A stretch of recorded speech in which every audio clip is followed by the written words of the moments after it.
Overcoming and becoming. Overcoming and becoming, babe. If you want it, then become it.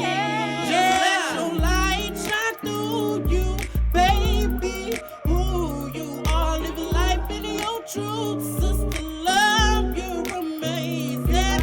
And life is complete once we see who we are created to be. Overcome and become. Let your light shine through you, baby.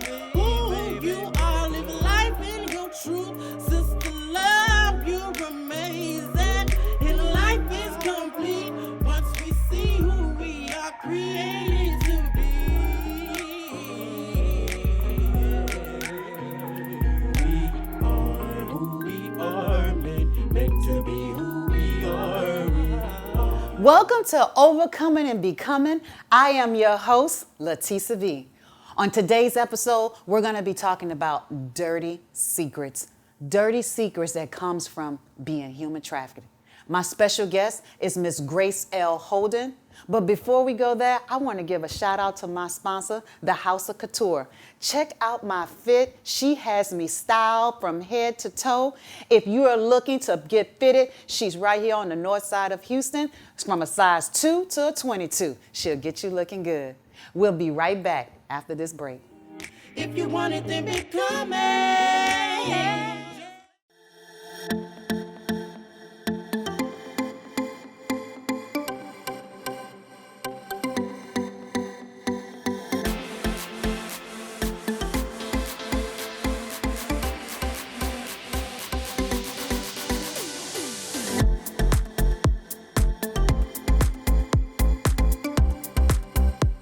Become a part of a speaking agency that will show you how to stay relevant and be the speaking expert in your field now.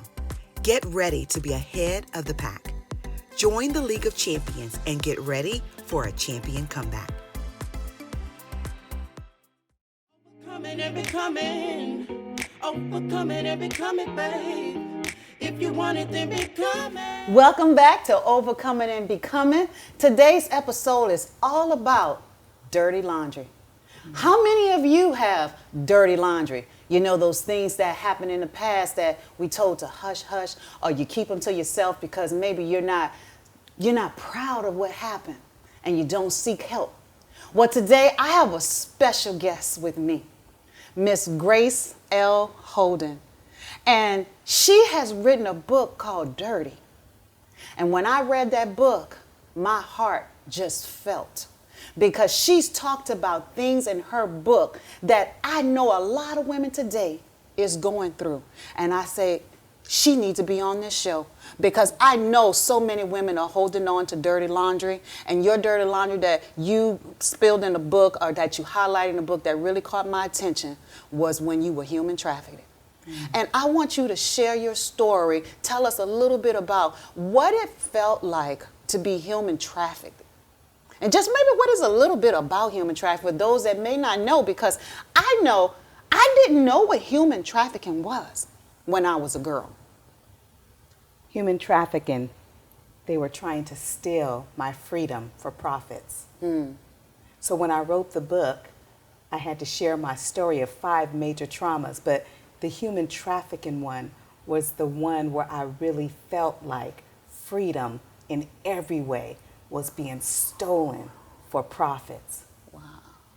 So when I think back on my story of human trafficking and how I was tagged, and I was specifically put in this one particular room to do one thing, and that work with those men, and I felt like this, dirty.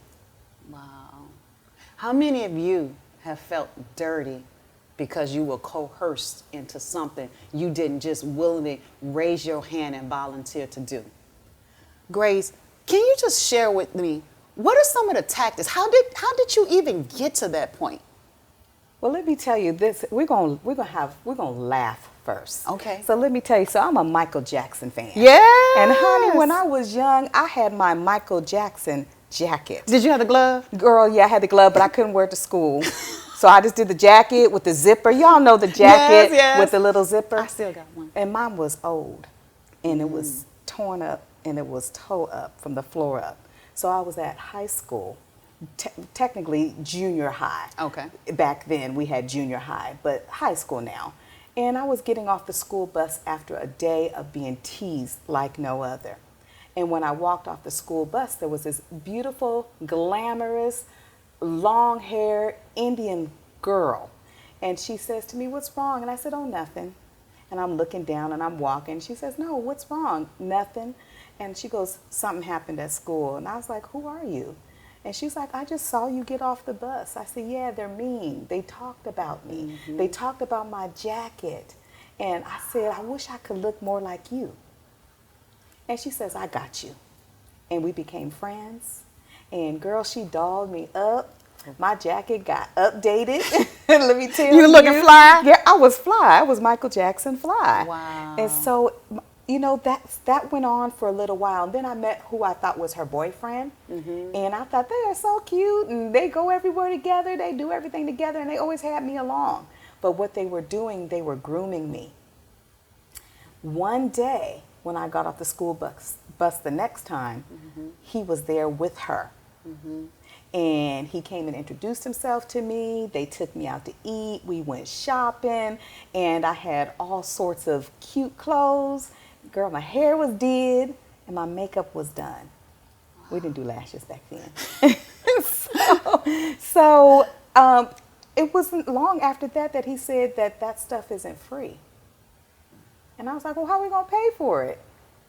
And they took me into an apartment. And inside the apartment, Leticia, let me tell you what was in there.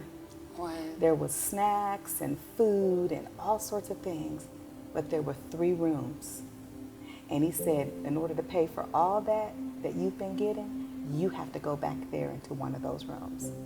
And because we are on public TV that is streamed internationally and all over the world, I cannot tell you what occurred in those rooms. But we can use our imagination. It was dirty.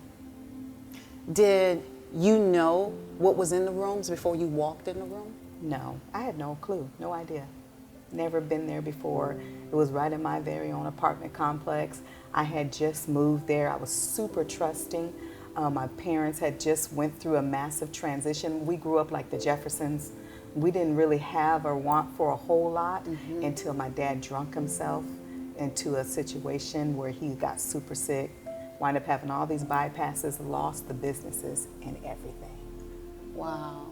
So when you made it to that room and you saw or you realized what was about to happen, what happened here? Terror like no other. Everything inside me hurt. I was so scared. I didn't know what to do. I don't care how many times I tell this story, Leticia, I still remember it. Yeah. I still remember it. And let me tell you, I thought in my mind, this was a dream. Like, this can't be real. Yeah. Like, this isn't happening. And how am I going to get out? So that Asian girl, she recruited you. She targeted you. She did. I was trapped and tricked. Trapped and tricked. When the ordeal was over and you left, what did you do? Well, honey, you don't leave. You don't leave. No, you don't leave. You have to run. You have to get help. You have to get support. You don't just leave. So that was a decision, because when I would go into these rooms, I still had to go home. I had to do homework. Then I had to face abuse at night. So I still had to do all those things. And one day, I just made a decision not to go home. Wow. And I never went back. I ran, took a bus all the way into the city to a shelter. So as long as you lived at home, you had to go to that room. Because it was my mom. He was going to tell my mom. He was going to tell my dad. I had a little sister who was 6 years younger than me, and I was scared for her. So you was trying to keep your dirty secret. Absolutely. Swept under that carpet and rug, because who could I tell without them being hurt? How many of you are keeping dirty secrets? Because you don't want to reach out for help. You're afraid of how it's going to look, maybe afraid of what's going to happen. Well, when we come back, Grace is going to tell us what she got out or how she got out when she moved out into the shelter. What was her first steps out of that? But before we leave, I want to just give a shout out to our sponsor, Kagan Lane Photography. If you are truly looking for someone that's going to capture the moment as it occurs, you want to reach out to this young man. When we return, we'll speak more with Grace, and we'll be right back. If you want it, then become it. The only thing that's constant in this world is change. When you think about your most difficult change, do you get emotional? Maybe angry, sad, or frustrated?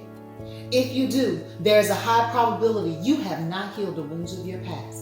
I'm Latisa B, a certified grief coach, helping women to let go of the emotional pain that's been holding them hostage so they can live a healthier and happier life. To learn more, schedule a free discovery call at workwithlatisa.com. Overcoming and becoming. Overcoming and becoming, babe. If you want it, then become. Welcome back to Overcoming and Becoming. If you are just tuned in, we have been talking to Grace, and she has been sharing with us how she was tricked into being human trafficked. And now we're going to just really touch on, you said when we left about how you got on that bus and you ran away. But before we go that, you said that how you were targeted. They stalked you. They chose you. Who's really at risk for being trafficked? Really, anybody. Anybody. Anybody is at risk. It could be yourself, it could be me, it could be anybody. The statistics say that 70% are women and that they're socially deprived or economically challenged or anything like that because it's easier. So I said earlier, we had moved to this apartment complex. I was looking pretty raggedy and tore up, and I was very vulnerable. Yes. I was, already being bullied, and she could see that. So she befriended me, and we became like friends. It wasn't just immediately. So that was a long period of time. It was at least a week or 2 weeks, and then it was the next step. Now, when you decided to run away from home, did you ever think about telling your parents? No. Never even crossed your mind? Didn't cross my mind. I was at my limit. I knew I couldn't do it anymore. I wasn't going to go in that room and do that anymore. And I said this was either do or die. What would you dare to do or die trying? And I said, I'm out.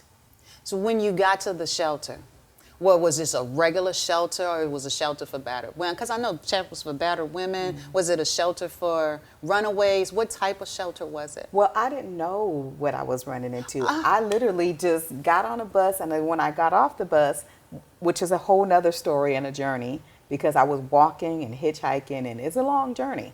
And so when I got off the bus, the first thing I asked was, where do you go when you don't have any place to stay? And it was a shelter, and you got to get in a long line. That's still exactly like it was then, how it is today. You got to get in line, you got to get a space. And I didn't know how safe or unsafe I was going to be, but I figured it had to be better than constantly having a man after man after man. And remind us again, how old were you? I started at 15 and a half. I was almost 16. So by then, it was a year later. A year later, that's a lot of trauma to be experiencing for a year to manage on your own. Did the shelter provide any help for you, or how did the shelter help you besides just giving you a place to stay? The first shelter did not. It was unsafe. It was really scary. It was dirty. So I left that first shelter. Then I went to another shelter, all along still getting straight A's in school and try to figure out how I'm going to get through, and school's get ready to start, and girl can't miss school. So I had to figure that out. So I wound up living on the street a little bit, going through that process, and then finally a family member, my sister, she figured out, my older sister, stepsister, she figured out what was going on. She found out because my mom was like, where is she? What's happening? And we haven't seen her in forever. So I went to go stay with her, and then school started, and it was time to finish high school. I am just so amazed and in awe with you because I met Grace through dance. Yes, ma'am. I'm a dancer as well, and she came up to me one day. I don't know if she heard me speak or she seen something, but she said, "Latisa, you have a message that needs to be heard, and I'm gonna help you." I had no clue who this girl was, none whatsoever.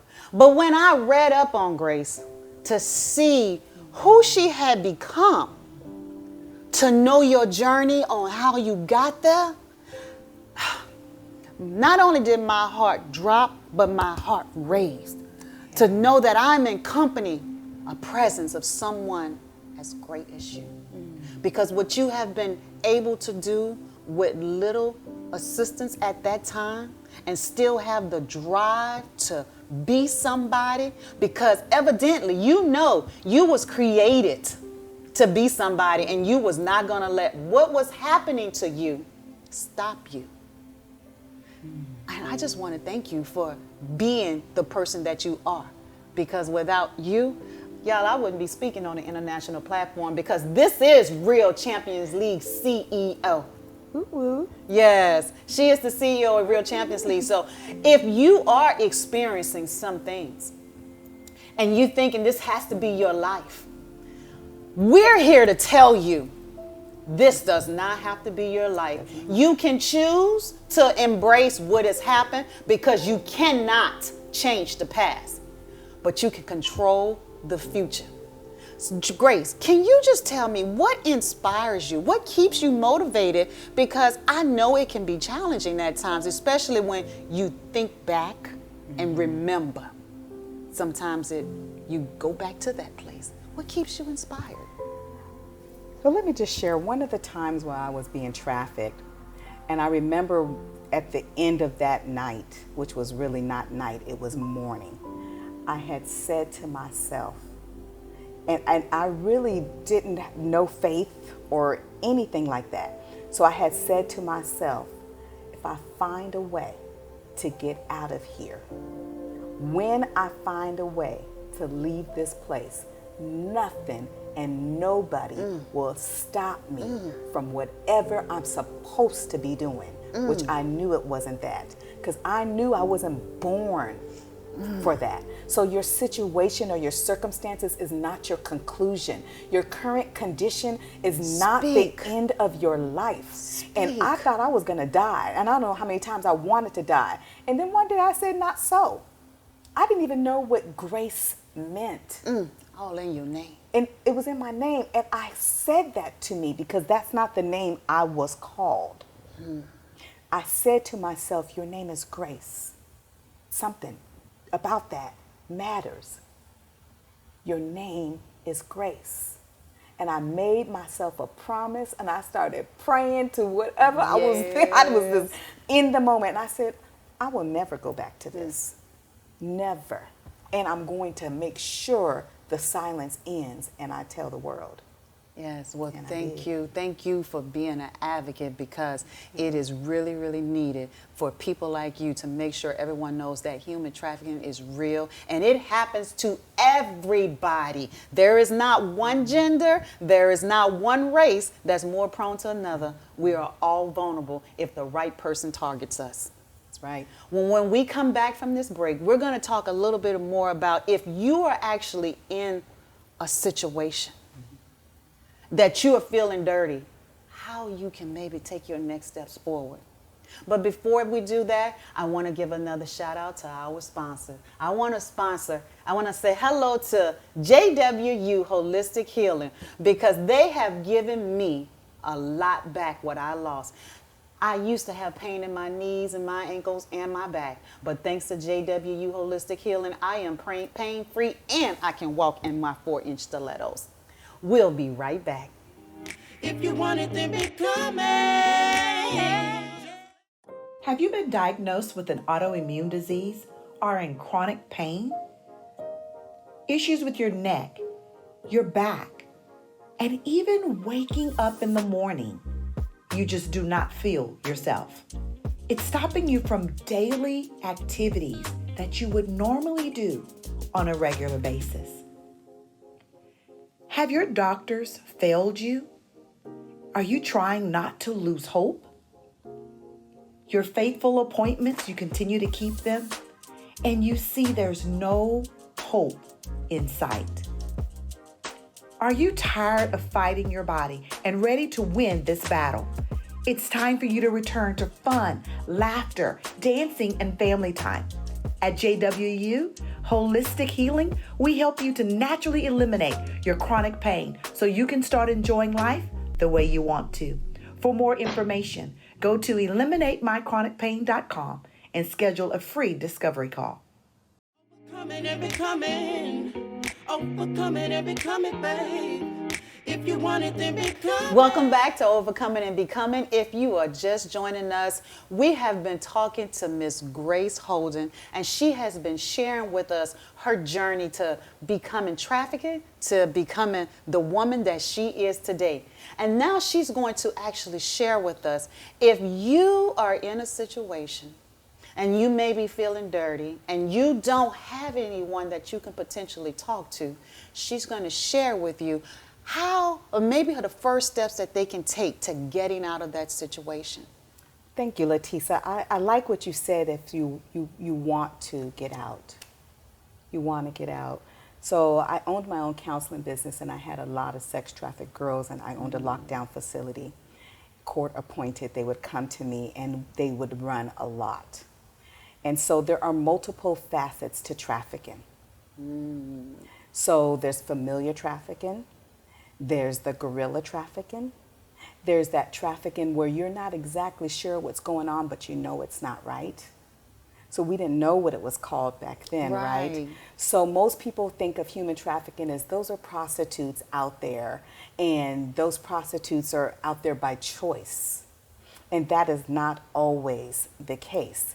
So when you make a decision, whether you are trapped, whether you are some kind of way in there and you feel like there's no other way out, you have to decide that you do not want to keep it a secret any longer.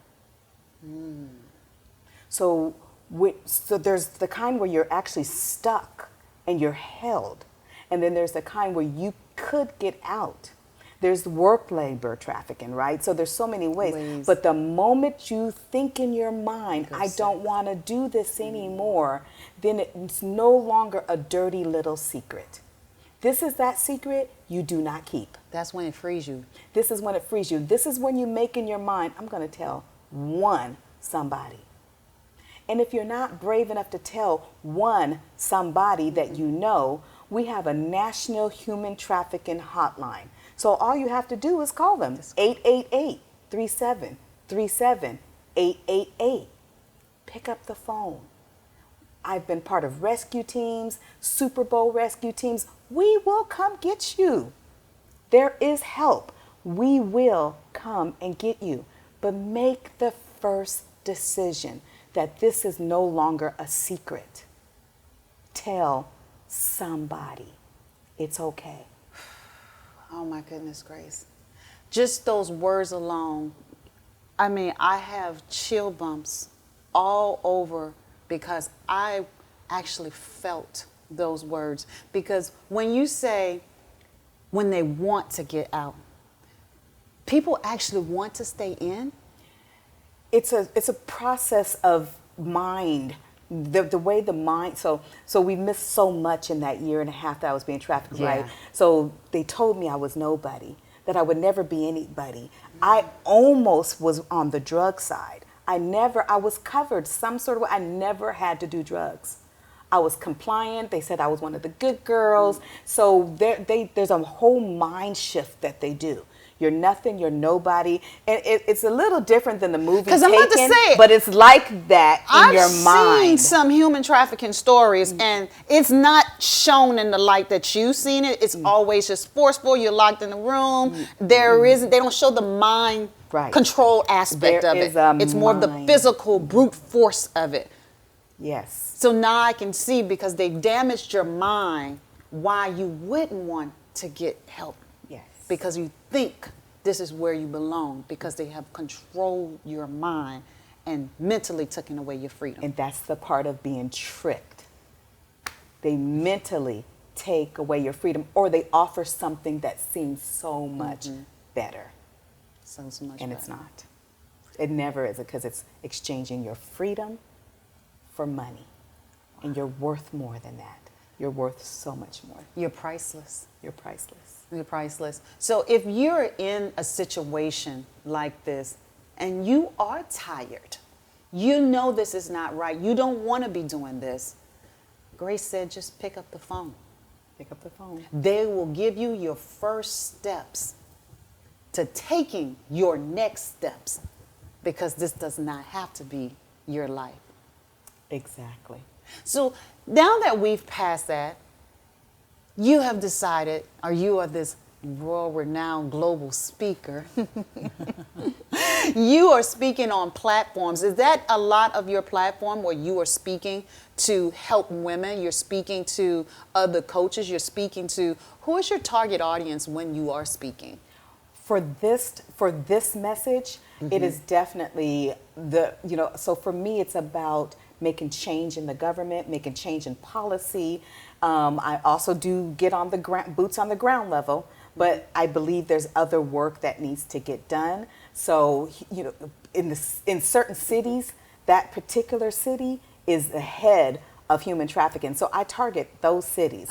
Florida, I'm part of Elite Foundation down there because we have so much trafficking. Houston, #1 city. California, #1 state. Seattle, Washington, where I'm from. So I specifically work in those organizations to help people. But I'm also a national person. How did I just spit out 888-3737-888? Because nationally, this is so important. So I work on those levels. So they target you, and now you target them. Absolutely. It's a $150 billion industry. Wow. It's going to take work, folks. And right now, it's even worse than ever before. Wow. How would someone who don't even know they're being trafficked, because when you went through it, you didn't know you were being trafficked, did you? No, I didn't know. Oppression has a certain feeling. It's the first thought in your mind that this isn't right, and then the second thought is, but I don't have anything else better. Or this isn't right, but who's going to believe me? Go back to the first thought of when something happened, or when your third eye is looking and you're like, that didn't feel right, and he's no longer your boyfriend. He's narcissistic. He's ready to put you out there. He's going to work you. Or when that person that found you at the mall and invited you to their group, and I don't want to say what kind of groups, because these are regular family groups that you would think would be normal, but it really isn't normal because they're just trying to get you. It can be a lady. I don't want to say a mom, but it could be a mom. It could be somebody that doesn't look like anybody that you think would traffic you. It could be your friend. It can be your friend. So basically, go back to your first sense. If it doesn't feel right with you, if it doesn't sit right, it's wrong. No matter what it is, tell somebody before you get in too deep, and then you don't feel like you can tell anybody. Grace, I want to thank you so much for coming here and sharing your story and bringing visibility to human trafficking. Absolutely. It's such a pleasure to be here with you, and thank you for overcoming and becoming. No, thank you. We need this. Yes, we need this. We'll be right back after this commercial break. If you want it, then become it.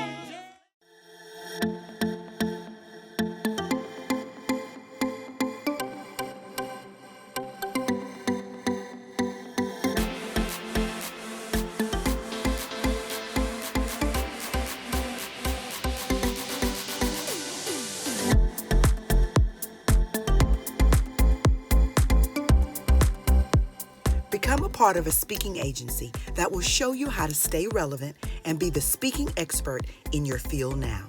Get ready to be ahead of the pack. Join the League of Champions and get ready for a champion comeback. Overcoming and becoming. Overcoming and becoming, babe. If you want it, then become it. Welcome back, and thank you for tuning in to today's show. overcoming human trafficking. We spoke with our guest, Ms. Grace L. Holden, and she shared with us how you can take your first steps forward if you are being human trafficked. Just call 888-3737-888. Until next time, we'll see you then. If you want it, then become it. Just